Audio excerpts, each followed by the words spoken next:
Sir, आपने जब से इस्तीफ़ा भेजा है उसके बाद से ही लगातार आप सक्रिय हैं। पिछले दिनों आप जयपुर भी गए थे, तो किस तरीके से बातचीत हुई थी और उसके बाद में वहाँ क्या जवाब मिला, फिर आप वापस आए और उसके बाद आप लगातार अपनी विधानसभा में जो लोगों की मौत हो गई थी उनके यहाँ किस तरीके का इन दिनों कार्यक्रम वगैरह चल रहे हैं आपके? मैंने विधानसभा से अपना इस्तीफ़ा 18 मई को भेज दिया था, परंतु अभी तक वो इस्तीफ़ा स्वीकार नहीं हुआ है।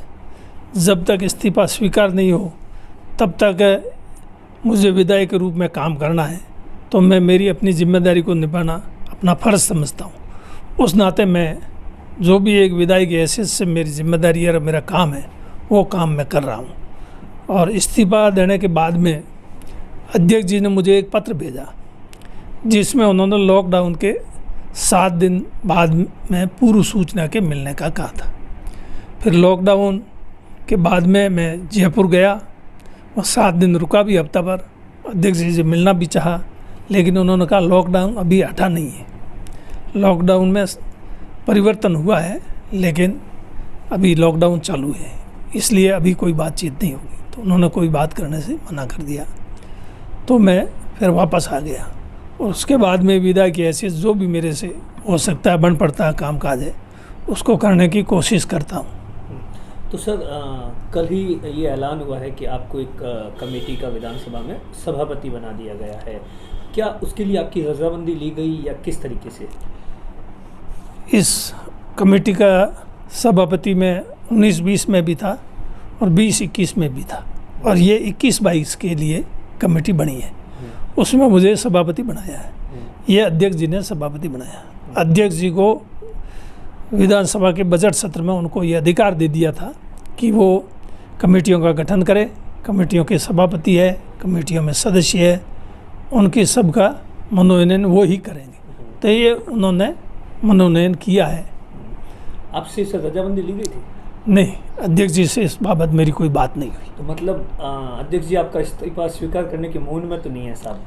अध्यक्ष जी मेरा इस्तीफा स्वीकार करने के मूड में नहीं, मैं इस्तीफा वापस लेने के मूड में नहीं हूँ। अभी दोनों आपस में मिलेंगे तभी आगे बात क्या होगी क्या नहीं होगी उस पर फैसला होगा। सर, आप जिस तरीके से पिछले 1 महीने भर से 18 मई के बाद से आप लगातार अपनी विधानसभा में सक्रिय है, समस्याओं को लेकर भी आपने लोगों से बातचीत भी की वहाँ पे स्थानीय, तो किस तरीके से, क्या अब कुछ फीडबैक आ रहा है, क्या कुछ अधिकारी कुछ कामकाज वगैरह कर रहे हैं आपके? थोड़ा परिवर्तन पड़ा हुआ है पहले से, पूरी तरह से कोई परिवर्तन नहीं हुआ है लेकिन थोड़ा सा परिवर्तन हुआ है। तो इसलिए कोशिश कर रहे हैं जितना लोगों का कामकाज है हो जाए, उसमें अपनी मेहनत में कमी नहीं रखें। ये मेरा फ़र्ज़ बनता है, मैं फ़र्ज़ अपना निभा रहा हूँ। सर, क्या इन दिनों जैसे आप काम में जा रहे हैं तो किस तरीके की समस्याएं ज़्यादातर नज़र आ रही है जिसको लेकर आपको चिंता भी हो रही है कि इन समस्याओं का जनता का समाधान तुरंत होना चाहिए ताकि आपकी जनता है वो इस समस्याओं के समाधान? गांव में कई तरह की समस्याएं आ रही है। अभी हमारी सरकार बने 2.5 साल से ऊपर हो गए। 2.5 साल में जो गरीब परिवार थे जिनका नाम खाद्य सुरक्षा सूची में होना चाहिए, उनका अभी तक एक का भी नाम खाद्य सुरक्षा सूची में जुड़ा नहीं। मतलब उनको गेहूँ जो खाद्य सुरक्षा के तहत मिलते हैं गरीबों को वो नहीं मिले, जो पहले से मिल रहे हैं उन्हीं को मिल रहे हैं। और पहले कई सरकारी कर्मचारियों को भी गेहूँ मिल रहे थे तो उनके नाम तो हटा दिए, लेकिन उनकी जगह जो योग्य है, पात्र है इस खाद्य सुरक्षा की सूची के अनुसार, नियमों के अनुसार ये खाद्य सामग्री प्राप्त करने के, उनका चयन नहीं हो रहा है।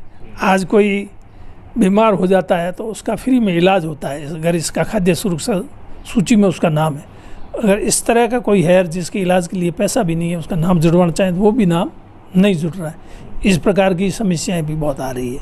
और ये खास करके नरेगा है तो इसमें भी काम जिस मात्रा में स्वीकृत होना चाहिए उस मात्रा में काम भी स्वीकृत नहीं है। लोगों को रोज़गार मिलना चाहिए क्योंकि अभी बरसात हुई नहीं, लोगों को रोज़गार की बहुत बड़ी मांग है।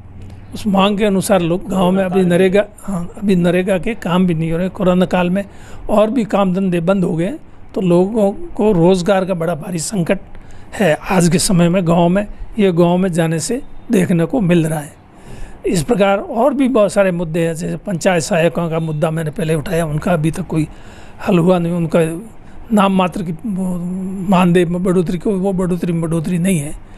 2013 के अंदर ANM की भर्ती के लिए कांग्रेस सरकार ने विज्ञप्ति जारी की थी, वो पद भी पिछली सरकार ने नहीं भरे और इस सरकार ने अभी भी वो पद भी नहीं भरे। वो 2013 की जो ANM है वो भी गांव में जाते हैं तो पीछे पड़ जाती है, उस समस्या का भी समाधान नहीं हुआ। इस प्रकार की बहुत सारी समस्याएं हैं आजकल, उनका समाधान होना चाहिए, तो उसके लिए प्रयास कर रहे हैं। सरकार के बात ध्यान में ये ला रहे हैं कि भी इनका जल्दी से जल्दी समाधान हो। सर, वर्तमान जिस तरीके के राजस्थान में हालात बने हुए हैं उस पर आपका क्या प्रतिक्रिया है? जिस तरीके से लगातार नेता बयानबाजी कर रहे हैं, विधायक कर रहे हैं, सरकार, विपक्ष, पायलट गुट, ये इन सब पर आपको क्या लगता है कि किस तरीके के हालात बन गए हैं? क्योंकि आप लंबे टाइम से राजनीति में हैं। ये तो जो बयानबाजी कर रहे हैं, बयान दे रहे हैं, आप उनसे ही पूछें तो ज़्यादा अच्छा रहेगा।